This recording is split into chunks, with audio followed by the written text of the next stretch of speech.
distinction between the lower and the upper abdominals is in the joint motion.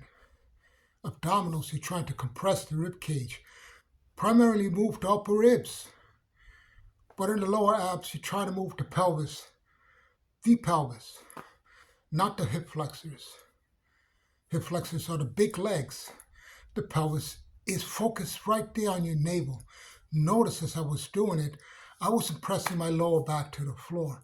Well, what I was emphasizing is actually keeping the pelvis facing up. What does that mean? Not overarching the back.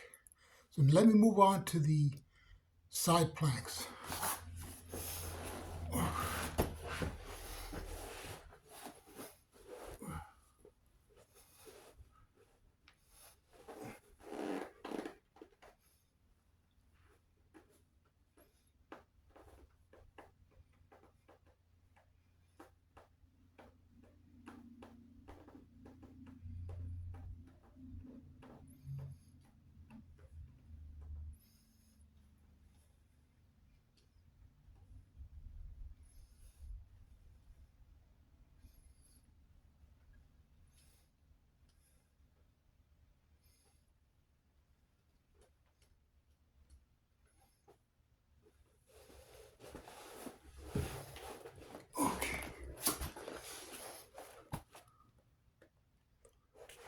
The key to those is to keep the hips level with the rib cage.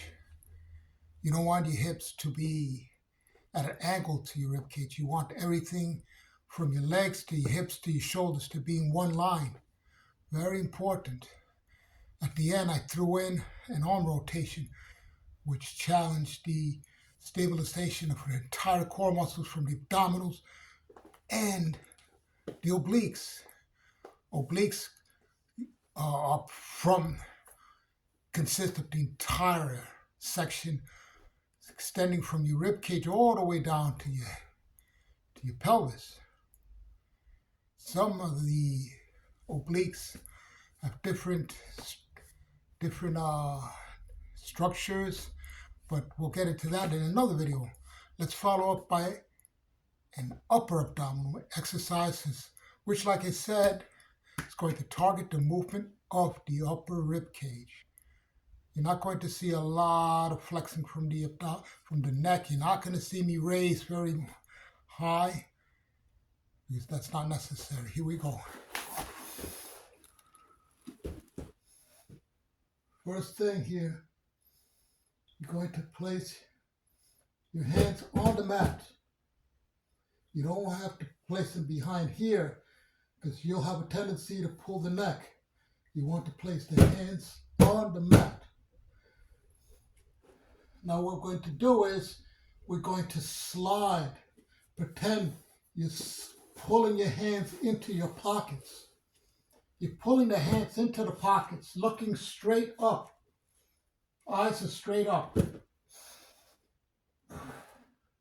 Pull the hands into the pocket. Inhale. Exhale, exhale. Inhale. Exhale. Pull the hands into the pockets. Exhale. Exhale. Look straight up. Exhale. Exhale. Keep the glutes tight. Exhale. Inhale. Exhale. Inhale. Exhale. Inhale. Pull the hands into the pockets. Exhale. Pull the hands into the pockets. You do not need to do this. You do that, you're going to be working your neck muscles. We don't want that. Now the topic of sit-ups. Topic of sit-ups is that they do contract the abdominals statically, but the movement is mostly due to the more powerful muscles, which are not the abdominals, which are the psoas. You're doing a sit-up, you're going to be targeting a large muscle which is thick like a rope and attaches your spine to your leg. That is what pulls you up in a sit-up. The abdominals merely go along for the ride. So these are this is a 5-minute abdominal workout. It took longer because of the explanation, but this was the basis and the foundation for my abdominal workout. Later on, I made these 3 exercises more complex by varying their movement, challenging the movement by raising the movement above the ground.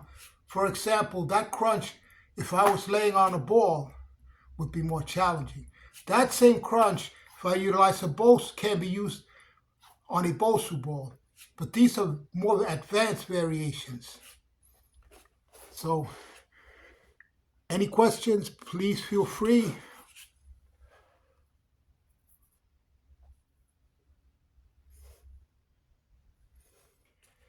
Any questions, feel free to ask.